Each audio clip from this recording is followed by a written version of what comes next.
نحمدہ و نصلی علی رسولہ الکریم اما بعد فاعوذ باللہ من الشیطان الرجیم بسم اللہ الرحمن الرحیم. حاضرین و سامعین اکرام، السلام علیکم ورحمۃ اللہ وبرکاتہ. پروگرام الدین الخالص کے ساتھ ہم حاضر خدمت ہیں اور اس وقت ہمارے ساتھ معروف دینی اسکالر مفتی محمد اسحاق صاحب تشریف فرما ہے. پروگرام کے آغاز سے پہلے خوشخبری یہ ہے کہ بارہا اسرار پر ہم نے اپنا انٹرنیشنل اکاؤنٹ اور نیشنل اکاؤنٹ اپنی ویب سائٹ پہ رکھ دیا ہے. وہ حضرات جو عطیات بھجوانا چاہے بیرون ملک سے، وہ یورو کی شکل میں ہمیں بھجوائیں گے، اور جو یہاں ہے وہ پاکستانی کرنسی کی شکل میں ہم تک پہنچ جائیں گی انشاءاللہ العزیز. وہ سارے کے سارے کوڈ ہماری ویب سائٹ پہ رکھ دیے گئے ہیں، آپ وہاں سے یہ کوڈ حاصل کر سکتے ہیں اور اپنے عطیات مرکز الدین الخالص کی خدمت کے لیے بھجوا سکتے ہیں، جو کہ مولانا محمد اسحاق صاحب کی مختلف تصانیف کو اشاعت میں انشاءاللہ العزیز بہت معاون ثابت ہوں گے. مولانا صاحب، ہمارے ایک دوست حسن محفوظ صاحب سعودی عرب سے عرض کرتے ہیں کہ سورہ لقمان کی ایک آیت ہے خلق السماوات بغیر عمد ترونہا، کہ اس آیت سے پتہ چلتا ہے کہ آسمان ستونوں پر ہیں جو ہمیں نظر نہیں آتے. کیا یہ تفسیر درست ہے یا نہیں؟ قرآن مجید کی آیت کی یہ تحریر کہ ستون تو ہے جن پر آسمان قائم ہے مگر وہ ستون ہمیں نظر نہیں آتے. کئی لوگوں نے اس کو بھی اختیار کیا، مگر یہ کوئی صحیح بات نہیں. جو صحیح ترجمہ ہے نا وہ یہ بغیر عمد ترونہا، آسمانوں کو تم دیکھتے ہو کہ بغیر ستونوں کو ہم نے بنایا. تم دیکھتے ہو، یہ نہیں کہ ستون ہے جن کو نہیں دیکھتے، تم دیکھتے ہو. نظر دورا کے دیکھو ستون ہے نیچے، ستونوں کی نفی ہے کہ ہم نے بغیر ستونوں کو آسمان کو بنایا ہے جیسا کہ تم دیکھتے ہو. آنکھوں سے نظر آ رہا ہے کوئی ستون نہیں جن پر یہ کھڑے. یہ ترجمہ ہے نا کہ ستونوں پر قائم کیا وہ ستون جو تمہیں نظر نہیں آیا، یہ نہیں ٹھیک. بغیر ستونوں کے بنایا ہے جیسا کہ تم دیکھ رہے ہو کوئی نہیں ستون ہے. یہ ترجمہ کرنا جی کہ بغیر ستونوں کے بنایا ہے جی جیسا کہ تم دیکھ رہے ہو، مشاہدے میں کہ کوئی ستون نہیں. ایک صاحب پوچھتے ہیں کہ مولانا صاحب، میں نے اپنی بیوی کو ایک ہی وقت میں 4 دفعہ طلاق دے دی. آپ نے فتویٰ دیا تھا کہ ایک طلاق ہوئی اور صلح کر لو. میں نے وہ صلح کر لی. کچھ عرصہ کے بعد اب پھر میں نے وہ 4-5 دفعہ اپنی بیوی کو طلاق طلاق طلاق کہہ دیا ہے. اب ایسی صورت میں کیا میں پھر دوبارہ رجوع کر سکتا ہوں یا نہیں؟ میں بھائی بتا دوں گا کہ اب بھی موقع آپ کر سکتے ہیں، دوسرا چانس ہے، مگر کیا فائدہ ہوگا؟ آپ کی جب عادت ہوگی کہہ دیتے ہیں 2-4 دن بعد پھر آپ کہہ دیں گے، پھر میں کیا کروں گا؟ پھر تو آپ کے ہاتھ سے طوطا اڑ جائے گا. آپ کو کوئی شرم کرنی چاہیے کہ ایک بار کی جیتی طلاق رجوع کر لیا پھر اس کو رکھ دے. اب عادت بنا لی ہے، روز طلاق دیتے. طلاق کو پسندیدہ کلمہ، اللہ کو سخت ناپسند بات ہے. یہ دوسرا چانس ٹھیک ہے، بے شک 1000 کہہ دی ہیں، ایک ہی ہے. انہیں موقع ہے کہ یہ عدت کے اندر رجوع کر لیں، اور عدت گزر گئی ہے تو بیوی پھر راضی ہو تو نیا نکاح کر سکتے. مگر عدت گزر جانے کے بعد ہاتھ سے معاملہ نکل جاتا ہے، وہ بیوی کی مرضی پر رہ جاتا ہے کہ وہ نکاح نیا کرے یا نہ کرے. عدت کے اندر پاور ہے کہ وہ چاہے یا نہ چاہے آدمی کہہ دے کہ میں نے طلاق واپس لے لی. رجوع 2 مرتبہ زندگی میں یہ موقع ملتا. یہ جو ہے کہ ایک بار کہہ دی، اتنی بار وہ اتنی طلاقیں نہیں شمار ہوتی. بے شک جتنی جی چاہے آپ کہتے رہیں. جیسے فجر کے وقت ہی آپ 5 نمازیں پڑھ لیں نا تو وہ 5 ہوئی نہیں، ان کا بھی ٹائم نہیں ہے. دوسری طلاق کا کوئی وقت نہیں کہ آپ کہتے ہیں ایک طلاق دینی چاہیے. اور آئندہ بھی اگر کوئی دینا چاہے توبہ اللہ پناہ دے تو چاہیے کہ ایک طلاق، اور اس میں بھی کئی چیزوں کا خیال رکھے، ورنہ وہ طلاق بالکل کرا دوں کوئی نہیں. بے شک ملا کہتے حیض میں طلاق نہیں، حیض کے دنوں میں جو طلاق کرتا ہے بالکل فضول بات. پاک ہونا چاہیے، اور پاک بھی ہو مگر وہ مل چکے، انٹر کورس ہو چکا، اس میں بھی نہیں دے سکتے. پھر وہ نہ حیض آئے اس کے بعد پاک ہو. پاک ہونا چاہیے عورت کو، اس پاکیزگی میں جماع نہیں کیا ہونا چاہیے. ایک وقت میں ایک طلاق دینی چاہیے، اور 2 عادل متقی نمازی پرہیزگار آدمی موقع پر ہونے چاہیے. اگر نہیں نہ سن رہے تو آپ نے کروڑوں بھی دے دی، کچھ نہیں. یہ پکے مسئلے جو بتا دیے، باقی بحثیں ختم نہیں. چلو ماشاءاللہ ماشاءاللہ. طلاق اللہ تعالیٰ نے بہت مشکل بنا دی ہے، جلدی سے نا گھر ویران ہو. مولانا صاحب وہ اس کے مقابلہ میں نکاح آسان ہے. نکاح ہے گھر آباد کرنا، اس کے لیے کوئی کہہ 2 بالغ آدمی سن رہے ہوں اور لڑکی لڑکا کہہ دے کہ ہم خاوند بیوی بن گئے، نکاح اس کے لیے کوئی لمبا چوڑا کام نہیں. طلاق کے لیے یہ بہت سارے چیک ہیں کہ بہت سنبھل کر یہ دی جائے. اللہ دی مولانا صاحب یہ لوگ عمومی طور پر نوجوانوں کے اندر یہ طلاق دینے کا رجحان بہت زیادہ ہو گیا ہے، تو جس کی بنا پر معاشرے میں بڑا فساد مچ رہا ہے. تو یہ جو لوگ بلا وجہ طلاقیں دیتے ہیں، کیا یہ بھی اللہ کے ہاں ان کی پکڑ ہوگی اور ان کی گرفت میں آ سکیں گے؟ بعد میں بیچاری عورتیں بھگتتی بہت پکڑ ہوگی ان پہ. جو عورت میں بھی بلا وجہ کھلا مانگے ان پر بھی لعنت ہے. جو طلاق دیتے ہیں بلا کسی سبب کے، یہ بھی اللہ کی نزدیک مردود ہی. طلاق کوئی اچھی بات ہے. ایک بات جو حضرت مسیح علیہ السلام نے کہی نا، وہ ہے دل کو لرزانے والی. سب کو سوچنا چاہیے کہ جسے خداوند نے جوڑا ہے اسے انسان نہ توڑے. اللہ نے اگر یہ سنجوگ بنایا تھا کیوں توڑ؟ اللہ کے پسند پر راضی رہو. بہت عمدہ فکر ہے کہ جس کو اللہ نے جوڑا ہے انسان نہ توڑے. یکتعون ما امر اللہ بہ بسر، اسی کو اللہ نے کہا کہ اس شے کو کاٹتے ہیں جس کے جوڑنے کا اللہ نے حکم دیا. ظالم لوگ ہیں یہ تو بالکل ناگزیر حالات میں کہ چارہ ہی کوئی نہیں اس وقت ہے، ورنہ یہ کوئی کھیل ہے. شعیب احمد صاحب سعودی عرب سے پوچھتے ہیں کہ سوال یہ ہے کہ طلاق یا خاوند کے فوت ہونے کے بعد جو عدت ہے عورت کے لیے اس کی کیا وجہ ہے؟ اتنی ہی مدت کیوں ہے؟ کیا اس میں عورت کچھ بھی نہیں کر سکتی؟ یہ بتا دیا جائے کہ وہ جاب پر جا سکتی ہے یا نہیں؟ کیا شادی کی تقریبات اور دوسری کسی تقریب میں بھی جا سکتی ہے یا نہیں؟ بدقسمتی یہی ہے کہ ہم میں علم دین جو ہے نا وہ مفقود گم ہو گیا. کسی بارے میں بھی مسلمانوں کو صحیح معلومات نہیں. دنیا جہان کے علوم حاصل کر رہتے ہیں، اپنے دین کی خبر نہیں. بیان کرنے والے بھی غلط کرتے. عدت جو ہے نا وہ عورت کے لیے کہ وہ عدت کے دن گزارے گی. مختلف عورتوں کے لیے مختلف ہے. اگر کسی عورت نے صرف نکاح کیا تھا، وہ گھر آباد نہیں ہوئی، کسی سبب سے وہ نکاح ختم ہو گیا، بات ہوگی، اس کی کوئی عدت نہیں. بس زبان سے طلاق نکلی، نکاح ختم، کوئی رجوع نہیں، کچھ موقع. یہ غیر مدخولہ بیویاں جن سے صحبت نہیں کی ان کا یہ ہو. دوسری وہ بیویاں جن کے ساتھ انسان بستا رہا، وہ پھر یا حاملہ ہوگی، اس کے پیٹ میں بچہ، اس کی پھر عدت وضع حمل ہے. بے شک طلاق کہیں اسی وقت بچہ پیدا ہو گیا وہ بھی ختم ہو گیا، اور اگر 9 ماہ بعد جا کر پیدا ہوا اس وقت تک سوچنے کی مہلت. یہ آئلی قوانین صدر ایوب کے زمانے سے بنے نا کہ 90 دن، بالکل بکواس، کوئی بات نہیں. جن عورتوں سے صحبت نہیں کی کوئی نہیں، جن کے پیٹ میں بچہ ہے وہ بچہ پیدا ہونے. جو حاملہ نہیں وہ 2 قسم کی ہیں. بعض ہیں جن کو حیض آ رہا، ان کا یہ مہینے کا کورس ٹھیک ہے، وہ 3 مہینے. یہ 3 مہینے تھوڑے دنوں میں 3 حیض تھوڑے دنوں میں پورے ہو سکتے ہیں. امام بخاری نے ایک عورت کا واقعہ لکھا کہ 1 مہینے میں 3 حیض آ گئے. ادھر طلاق بھی حیض آ گیا، 2-3 دن بعد پاک ہوگی، 10 دن کے بعد پھر آ گیا. تو 3 حیض اگر باقاعدہ ہوگا شاید کئی مہینوں میں جا کر پورے ہو. 3 حیض آنے چاہیے.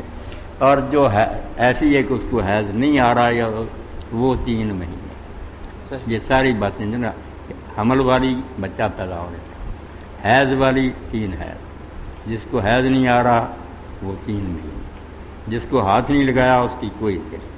جس نے خلا لیا اس کے بارے میں ہم یہی کہتے ہیں کہ وہ حیض اور یہی 3 مہینے نہیں. اس کی صحیح حدیث اور جو ہے نا حضرت عثمان رضی کے بعد 1 مہینہ ہے. جس نے عدالت سے لیا نا خلا، 1 مہینہ اس کی عدت ہے. 1 مہینہ گزر گیا، حیض آ گیا، بس وہ نیا نکاح کر سکتے. یہ سارے عدت کے مسائل بیان کریں ماشاءاللہ. اور عورت کے لیے یہ عدت جو بیان ہوئی نا، اس میں کئی مسئلے ہیں جو امام ابن قیم نے علام الموقعین میں بیان کی. ایک تو یہ ہے کہ اگر وہ حاملہ ہے تو اس لیے کہ نسب میں اختلاط نہ ہو، بچہ گڑبڑ نہ ہو جائے. ادھر پیٹ میں بچہ تھا اور کر لیا، کیا پتہ چلے گا پھر کس کا کیا نہیں، تو پھر گڑبڑی کرنا.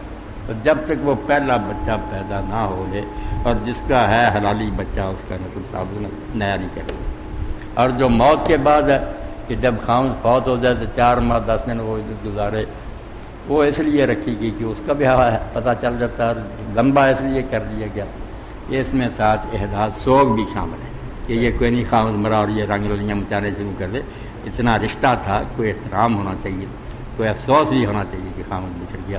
وہ 4 ماہ 10 دن، اور اگر حاملہ پھر کہتے ہیں حید وہی بد حمل ہے، یہ اہل سنت کے گروہ کہتے ہیں کہ جو عورت تھی نا خامد مر گیا، اس کے پیٹ میں بچہ، طلاق والی طرح کہ اس میں بچہ پیدا، مگر شیعہ حضرات کہتے ہیں نہیں یہ بات کوئی نہیں، ان دونوں میں سے جو لمبی مدت ہے نا آباد الرجل وہ پوری کی گئی، یا 4 مہینے 10 دن یا وضع حمل، 4 مہینے 10 دن ختم ہو گیا، بچہ نہیں ابھی پیدا ہوا، بچہ پیدا ہو گیا، بچہ پہلے پیدا ہو گیا 4 مہینے 10 دن ہی پہ، ان دونوں میادوں میں سے جو لمبی ہے وہ پوری کی جائے، یہ بات مناسبت ٹھیک، ورنہ ادھر بچہ پیدا ہو رہا ہے اس نے نکاح کر لیا تو پھر سوگ والی بات کہاں کری، یہ بات مقبول و وزنی بات ہے، قبول کریں لوگ اب عدل اجل ہے کہ دونوں میادوں میں سے جو لمبی ہے اس کو لیا جائے۔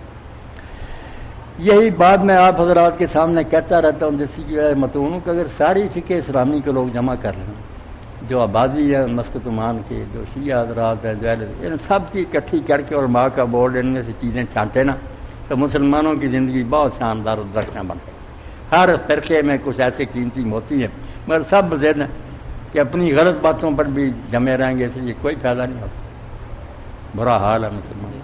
مولانا اس میں جو اس نے وضاحت پوچھی ہے وہ یہ بھی ساتھ میں پوچھی ہے کہ ایک عورت جو احداد میں ہے، سوگ میں ہے، کیا وہ کسی شادی کی تقریب میں جائے گی تو لازمی طور پر اچھے کپڑے پہننے پڑیں گے اور کچھ بننا سنورنا پڑے گا، تو عورت کو تو منع ہے، تو ایسی صورت میں کیا وہ شادی کی تقریب کو اٹینڈ ہی نہ کرے؟ بننا سنورنا جو نا زینت یہ نہ کرے، باقی صاف ستھرے کپڑے پہننے یا نہانا یہ کوئی منع نہیں، ایسا نہیں کہ وہ گندگی کی حالت میں رہے، نہایا کرے، صابن جو ہے نا وہ بھی استعمال کرے، جو بازار کی ہے نا بنی ہوئی اچھا میک اپ کا سامان یعنی وہ سے بچے، ان سے بچے، یا یہ سینٹ وغیرہ ایسے استعمال نہ کرے، زیورات نہ پہنے، سادہ حالت میں اچھے لباس میں بے شک جائے نہا دھو کر، کوئی منع نہیں۔ یعنی صاف ستھرا رہنا ایک الگ چیز ہے اور میک اپ کرنا وہ ایک الگ چیز ہے، یہ آپ بھی اللہ نے عقل دی ہے سمجھ سکتی، صاف ستھرا کہ کوئی نہیں منع کرتا، نہ آنے جانے سے روکتا، صحیح، اگر وہ جاب کر دی جاب پر بھی ہے، صحیح۔ کئی لوگ 4 دیواری میں بند کر دیتے ہیں، اس سے باہر ہی نہیں نکلنا، یہ کوئی خیر خانہ نہیں۔ بالکل صحیح۔ ایک دوست پوچھتے ہیں مولانا صاحب، میرا ایک دوست ہے وہ روزے کی حالت میں بھی قوالیاں سنتا رہتا ہے، وہ کہتا ہے اس سے یاد الہی حاصل ہوتی ہے، روزے کا مقصد بھی تو یاد الہی ہے، اگر میں یہ سن لیتا ہوں تو اس میں کیا قباحت ہے؟ آپ فرمائیے، گانے تو دور کی بات، کیا یہ روزے کی حالت میں ہم قوالی وغیرہ سن سکتے ہیں یا نہیں، جبکہ وہ قوالی کوئی برے کلام پر مبنی نہیں ہوتی؟ آپ نے خطبہ کے دوران بھی سنا نا کہ علامہ اقبال مرحوم شکایت کرتے ہیں کہ 2 ہی امت کے پیشوا امام گروہ تھے، صوفی تھے، فلاں تھے، تو صوفیوں کا کہتے ہیں کہ صوفی پشمینہ پوش و کار، جو گودڑیاں پہنتے ہیں اون کا لباس، صوفی پشمینہ پوش و حال مست از شراب نغمہ قوال، قرآن نہیں سنتے، قوال کے نغموں سے مست رہتے، در نمیز آتش از شعر عراقی در دل، عراقی کے شعر پڑھے جائیں نا اس سے ان کے دلوں میں حرارت پیدا ہوتی، در نمی ساتھ محفل، قرآن نہیں ان کی محفل میں بار پاتا، اس کی گنجائش نہیں، اللہ کا ذکر کرنا ہوتا ہے، یاد تو آپ کو قوالی سے ہوتی ہے، قوالی اللہ کے دین سے دور کر، جو ابن عباس حضرت ابن مسعود فرماتے ہیں کہ ساتھ سننے سے کیا ہوتا، جیسے پانی سے کھیتی اگتی ہے نا، اس طرح آدمی ان چیزوں میں لگا رہا ہے، نفاق ہوتا، دین سے دور ہوتا جائے گا، کوئی اللہ کا ذکر نہیں آئے گا، اللہ کے ذکر کے لیے قرآن ہے، نماز ہے، اذکار ہیں۔ امینہ فلپائن سے پوچھتی ہیں مولانا صاحب، میں نے پڑھا ہے کہ ایک عورت کی نماز مرد کی نماز سے مختلف ہوتی ہے، کیا وہ مرد ہی کی طرح بیٹھے یا مرد ہی کی طرح اٹھے یا مرد ہی کی طرح رکوع سجود کرے؟ آپ اس بارے میں کچھ وضاحت فرما دیں۔ امینہ بچی کا جو سوال ہے اس بارے میں کئی مرتبہ کہہ چکا ہوں، یہ دوسرے کچھ لوگ ہمارے ساتھی کہتے ہیں نہیں مرد کی طرح ہی پڑھے، سجدہ کرے تو اوبر اوبرے، اس کے سرین وغیرہ صاف نظر آئے، رکوع کرے تو پورا پچھلا حصہ جو ہے نا وہ نمایاں، مگر یہ ان کی باتیں بالکل اجماع امت کے خلاف، شیعہ سنی کوئی امام اس کا قائل نہیں، عورت کی نماز مرد سے مختلف، اس نے ہر حال میں ایسی حیات اختیار کری، ایسے طریقے جس سے جسم جو ہے نا چھپا رہے، باہر نہ ہو، نمایاں نہ ہو، پوشیدہ، سجدے میں جائے پیٹ جو ہے نا رانوں کے ساتھ لگائے، پاؤں دونوں ایک طرف نکال دے، زمین پر بچھ کر سجدہ کرے، مرد نہ ایسا کرے، مرد کے کونی اوپر اٹھی ہوں، رکوع میں بھی جائے تو صرف تھوڑا سا نہ جھک جائے، ہاتھ جو ہے نا بس انگلیاں گھٹنوں تک پہنچ جائیں، زیادہ جھک کر پیچھے ہونے کی ضرورت ہے۔ سجدے میں بھی جائے تو بجائے جس طرح مرد جاتے ہیں کہ پہلے گھٹنے لگاتے ہیں، پھر اس میں بھی نہیں، مرد جو ہے نا وہ پہلے لگاتے ہیں ہاتھ اور پھر جاتے ہیں، اس میں بھی یہ نمایاں ہوتا ہے وہ بس جیسے حنفی حضرات کرتے ہیں نا، گھٹنے پہلے ہاتھ سمٹی ہر حال میں اپنا کر رب نے دیے سمجھے کہ پردہ ہے۔ چاروں امام بھی یہ کہتے ہیں، یا پھر ساری امت کہتی ہے، لوگ اپنی طرف سے کیا دیتے ہیں، نہیں کہیں لفظ نہیں لکھا ہوا، تو امینہ بچی کو بھی یہی لوگ کہیں گے کہ حدیث میں فرق نہیں ہے۔ ان حدیث کے پرستاروں سے پوچھنا تھا، یہاں بھی کئی بیٹھے ہوں گے کہ کہیں رمل کے بارے میں آیا کہ جب جا کر پہلا طواف کرے بیت اللہ شریف کا تو پہلے 3 چکر جو ہے نا مرد تیز چل کے آئے ذرا دوڑے، عورتوں کو ساری امت کہتی کہ وہ یہ رمل نہ کرے۔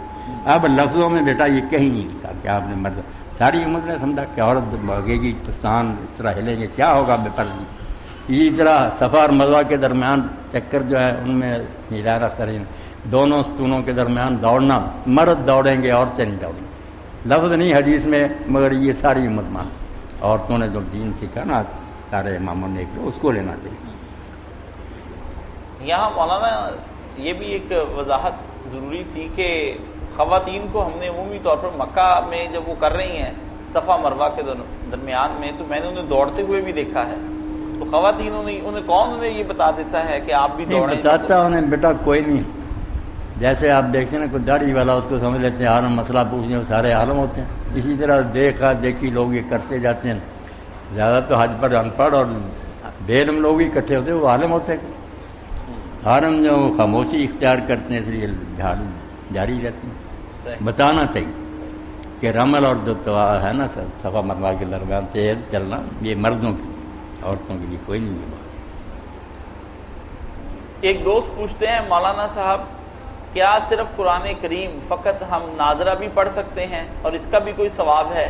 میں نے دیکھا ہے ترجمہ تفسیر کے چکر میں کئی لوگ تو ڈیلی سے پڑھتے ہی نہیں ہیں، وہ کہتے ہیں اس کا کوئی فائدہ نہیں ہوتا۔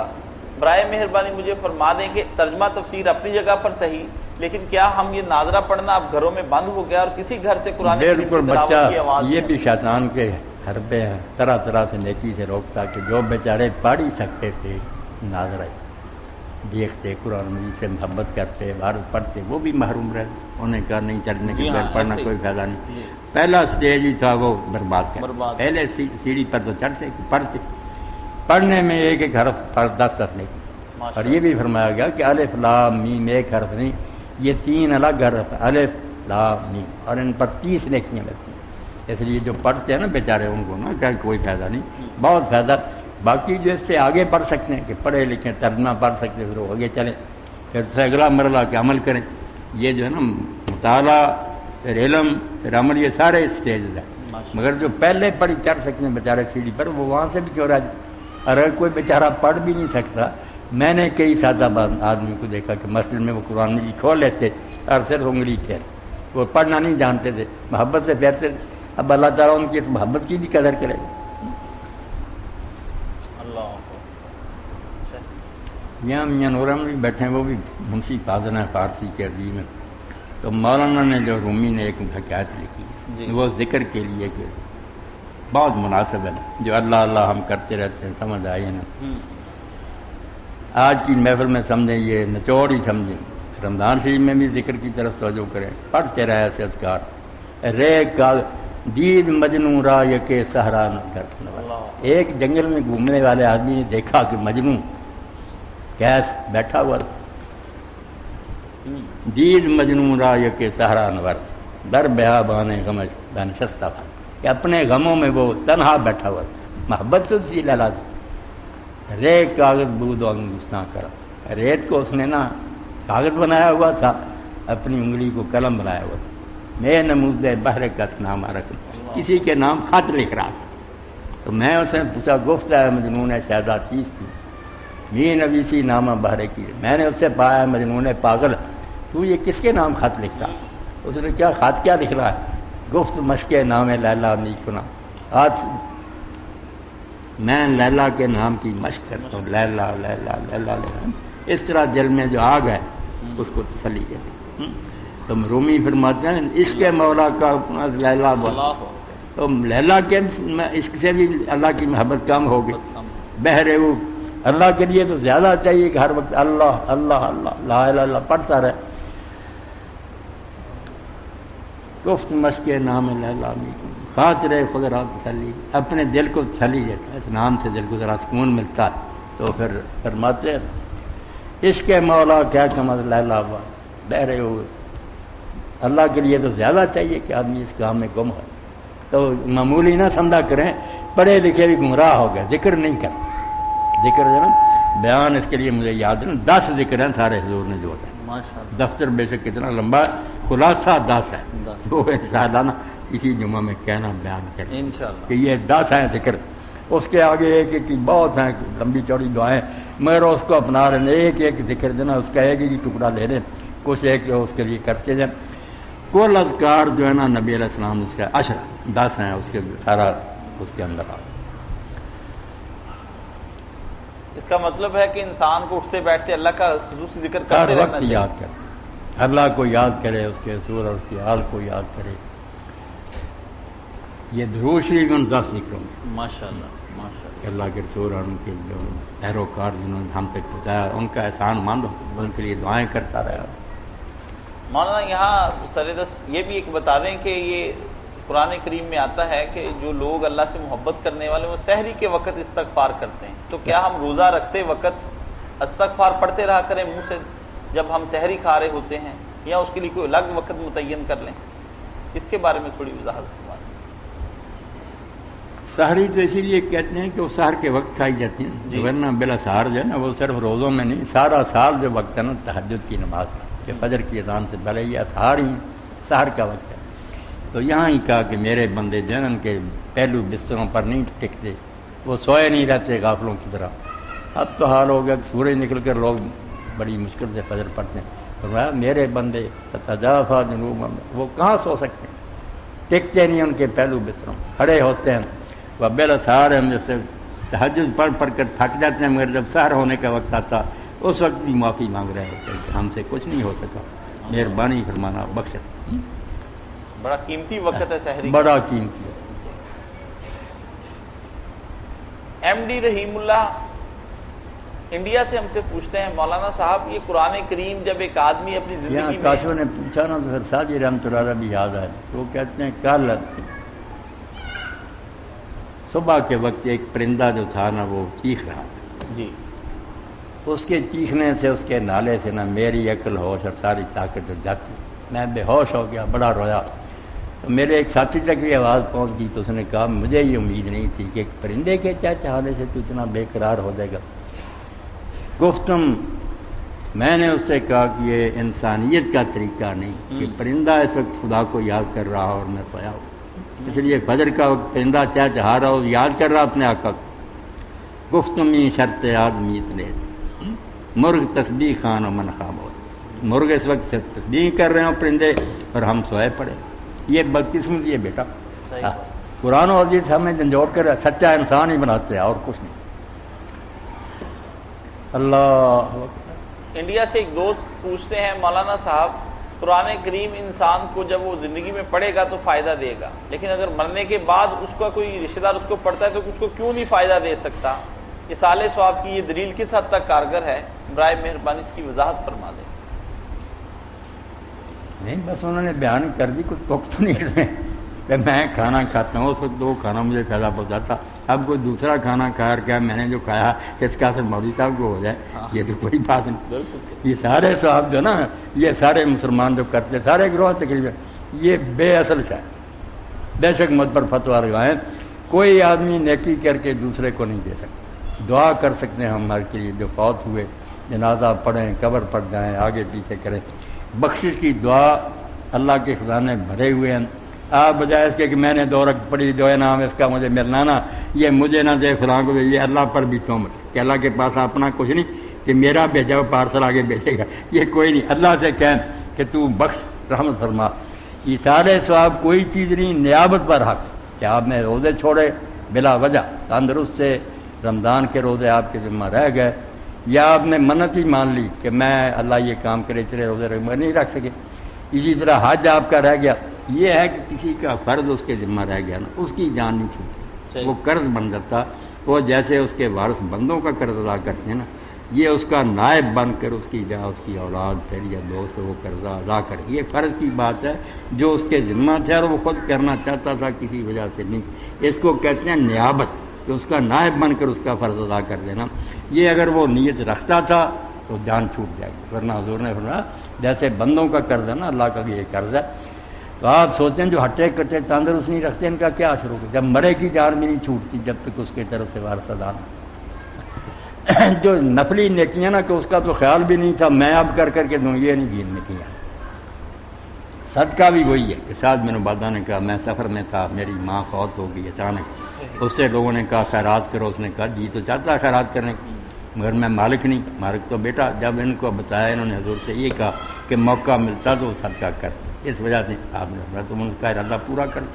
تو نیابت کو اور اثارِ ثواب کو جو الگ نہیں کرے گا اس کو نہیں حدیث سمجھا. نیابت بالکل برحق ہے کہ کسی کے اپنے روزے یا حج وغیرہ رہ گیا وہ اس کے وارثوں کو ادا کرنا پڑے. جی ایک انہی صاحب نے انڈیا سے ہم سے یہ بھی سوال پوچھا ہے، مولانا صاحب یہ فرمائیے کہ ہم کیا صلاۃ السلام علیکہ یا رسول اللہ وسلم علیکہ یا حبیب اللہ یہ پڑھ سکتے ہیں یا نہیں؟ آپ کے اس کے بارے میں کیا نظریہ ہے؟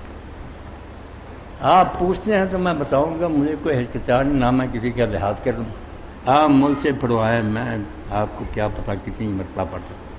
یہ درود پاک مختصر ہے، بڑا پیارا ہے، توجہ اور حضور سے آدمی پڑھتا ہے بالکل جیسے سامنے ہوتا ہے ایسے کہہ رہا. مگر غلطی یہ ہے کہ لوگ اس لیے یہی سمجھنے رکھتے ہیں کہ آپ سامنے ہیں، حاضر ناظر ہیں، سنتے ہیں. چالاک لوگوں نے یہ بات کہ ایک وہ جھوٹے ہیں، دوسرے ڈر گیا کہ یا رسول اللہ کہہ دیا لائقہ ایسے حاضر ناظر. یہ حاضر ناظر کی کوئی بات نہیں. اللہ کے رسول تو بہت بلند ہیں.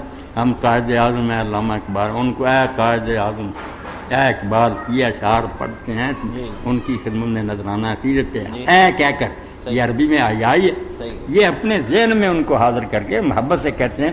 سچ مجھ سامنے نہیں ہوتے، باقی دروش فرشتے پہنچاتے جو آپ نے خبر دی نا. اگر آپ کہہ دیتے میں دور سے بھی سنتا ہوں ہمیں کیا اعتراض تھا، اللہ طاقت دے سکتا.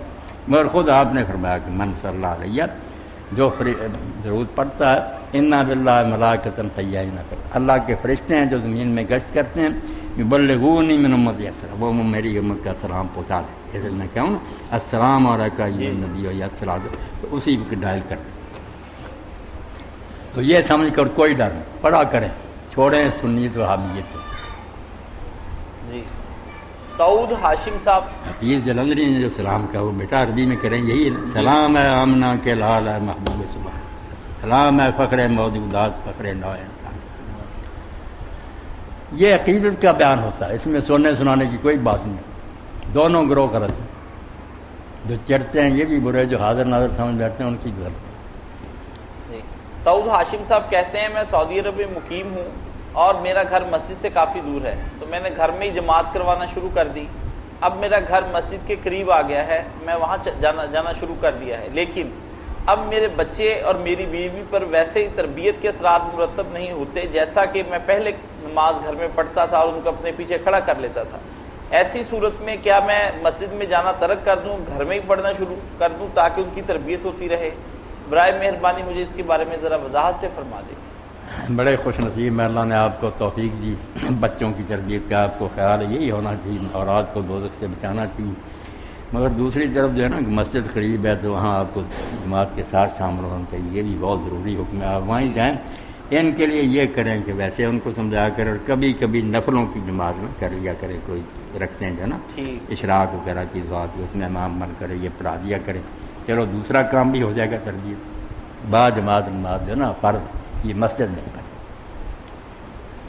محمد خان یو کے سے پوچھتے ہیں مولانا صاحب یہ غزوۃ الہند والی حدیث کیا صحیح ہے؟ آپ کے مطالعے سے گزری ہوگی، اس کی اتھینٹسٹی کے بارے میں مجھے ذرا وضاحت سے فرمائیں. حدیث پاک ٹھیک ہے بالکل کہ دو لشکر ہیں جن کو اللہ نے دوزخ سے رہا کر دیا، ایک جو ہند پر چڑھائی کرے گا، دوسرا جو عیسیٰ علیہ السلام کے ساتھ شامل ہو کر دجال سے جنگ لڑے گا. مگر اس کا جو انتباق ہے نا اپلیکیشن کی، یہ جو لشکر اب جا رہے یہ بات نہیں. غزوہ ہند بہت پہلے ہو چکا. جو پہلا اسلامی لشکر آیا نا ہندوستان پر اسی لیے ابو ہریرہ کہتے تھے کہ میں یہ امید رکھتا ہوں کہ اللہ تعالیٰ میری زندگی لمبی کرے، میں اس فوج میں جاؤں، بات بگاڑنی نہیں چاہیے جس طرح آئی ہو۔ پہلا لشکر جو ہندوستان پر، یہ کوئی نہیں چڑھائی کرتے رہیں گے، یہ کرتے ہیں اگر نیچے لے کر لائن کو بدل دے گا، مگر ابر جو ہے نا پہلا لشکر وہ یہ نہیں، وہ پہلے جو گزر گیا نا مسلمان ان کی بات ہے، اور آخر میں جو دجال سے جنگ لڑیں گے وہ دوسرا لشکر ہو۔ جی حدیث بات ٹھیک ہے۔ جی راؤ ارسلان صاحب پوچھتے ہیں کہ مولانا صاحب جس مسجد میں ایک دفعہ فرض نماز ہو جائے کیا دوبارہ وہاں مسجد میں دوسری دفعہ فرض نماز ادا کی جا سکتی ہے جماعت کے ساتھ یا نہیں، یعنی دوسری جماعت؟ ارسلان صاحب اگر تو لوگ اس کو عادت بنا لیں، یہ فیشن ہی بن جائے کہ لوگ کچھ لوگوں نے جماعت کی پھر آئے انہوں نے کر لی، پھر جماعت تو کوئی نہ کوئی انتشار ہی ہوا نا، بجائے اتفاق کے گڑبڑ، بائی چانس ہو جانا کسی وجہ سے کچھ لوگ رہ گئے، جی جی کوئی جنازے میں چلے پھر کبھی کبھار چھپ چھپا کر ایک ہی تو رائی کے برابر ثبوت ملتا۔ ایک آدمی پڑھ رہا تھا تنا، آپ نے کہا کوئی ہے جو اس کو 27 نمازوں کا ثواب دلا دے، حضرت ابوبکر ساتھ کھڑے ہو گئے، اس کے علاوہ کوئی جماعت نہیں ہوئی، نہ لوگوں نے یہ کوئی عادت بنائی ہوئی تھی۔ تو سوئی کے ناکے میں سے ہاتھی نہیں گزارنا چاہیے، صحیح کہ جماعتیں ہونی چاہیے، جماعت کیا ہو پھر سے تفریق ہوئی، پہلی جماعت میں سب شامل تھے۔ یہی ساتھی ہم سے پوچھتے ہیں مولانا صاحب دین کا علم نیا نیا پڑھنا شروع کیا ہے، آپ میرے جیسا کوئی بدنصیب رہ جائے جماعت سے تو اس کو چاہیے منہ چھپا کر گھر چلا، گھر جا کر نماز پڑھے، اتنا اعلان نہ کرے کہ میں رہ گیا تھا اب پڑھ رہا ہوں، لوگوں کو بھی نہ یہ جرت دلائے کسی طرح رہ جائے گا، چھپنا چاہیے اس کو، اپنے گناہ کو چھپائے۔ دوست پوچھتے ہیں کہ دین کا نیا نیا علم حاصل کرنا شروع کیا ہے، اب ماشاء اللہ ماشاء اللہ، دعا کریں کہ اللہ اس میں برکت عطا فرمائے۔ آمین۔ دوسرا میرے لیے کوئی ایسی تفسیر بتا دیں جو بہت آسان قسم کی ہو اور میں ایزیلی اسے سمجھ سکوں، تفسیر کا نام اور مصنف کا نام بتا دیں۔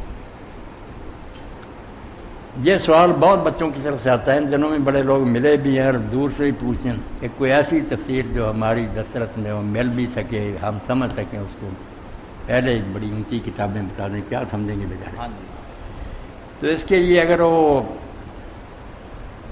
سمجھنا چاہتا ہے کہ بریلوی علماء نے قرآن کی کیا تفسیر کی ہے تو اس کے لیے اور چھوڑیں، ضیاء القرآن پیر محمد کرم شاہ اللہ تعالیٰ رحمۃ فرمائے، دسترس رائے شریف عالم کے پڑھے لکھے تھے، عالم تھے، جامعہ حضرت سے فارغ، انہوں نے ضیاء القرآن ضیاء النبی وہ قرآن پڑھے یا سیرت پر، یہ اعلیٰ ترجمہ اردو شرح بھی بہت اچھی ہے، اور ادھر پڑھے تو پھر اس کو چاہیے مودودی صاحب کی تفسیر القرآن پڑھے، اس سے آگے نکل جائے تو پھر تدبر قرآن پڑھے، تدبر قرآن جس نے نہیں نہ پڑھی بالکل محض قرآن کا نہیں پتہ چلا، تفہیم القرآن میں بحثیں ہیں نا کہ قرآن کی نے یہ کہا فلاں، یہ تدبر قرآن صرف قرآن کہ قرآن پر عربی زبان سے غور، ایک ایک لفظ کی جو باریکی خوبی کہ یہ اللہ نے کیوں استعمال کیا، ایک آیت کا دوسری ایسے جوڑ، تو تدبر قرآن پڑھے لکھے لوگ ضرور پڑھیں ورنہ بدقسمت ہے۔ اور شیعہ حضرات میں سے جو ہے نا فصل الخطاب یہ تفسیر مختصر جی اور سید علی نقی لکھنوی کی دین تھے نا علی گڑھ یونیورسٹی شیعہ شعبہ، ان کی شہید انصاری بھی بیٹا پڑھنی چاہیے۔ جب 13 صدیاں پوری ہو گئی نا امام حسین علیہ السلام کی شہادت کو، 14ویں صدی شروع ہوئی، تو پھر یہ سوال پیدا ہوا کہ اس موقع پر دنیا کو کچھ تحفہ دینا چاہیے۔ امام کا جو کام تھا وہ کیا تھا، لوگوں نے مٹی میں ملا دی، کچھ نے کہا یار ایک آدمی نے نادانی سے کام کیا، نظر آتا تھا کہ دنیا ساری خلاف ہے، فوج ساتھ نہیں تھی، چند بچوں کو اور عورتوں کو لے کر وہ میدان میں چلا گیا، ایک حماقت کہنا چاہیے اس کے علاوہ۔ کچھ اس طرح بیٹا تبصرہ کرنے لگے، کچھ نے کہا نہیں لوگوں نے بے وفائی کی، کوفیوں نے دھوکہ ہو گیا، کچھ نے کچھ کہا، کچھ نے کہا خلیفہ کے خلاف کیوں کہا، تو شہید انسانیت سے سید علی نقی نے اس کو بھی جو نہیں نہ پڑھتا امام علیہ السلام کے مشن کو نہیں سمجھ سکتا، کوئی پتہ نہیں چل سکتا کہ کیوں اٹھے، کیا غرض تھی، کس طرح یہ واقعہ بھیج، شہید انسانیت 14ویں صدی کا تو، اور تفسیر ہے فصل الخطاب، مختصر ہے، لمبی چوڑی بحثیں نہیں، نچوڑ ہے۔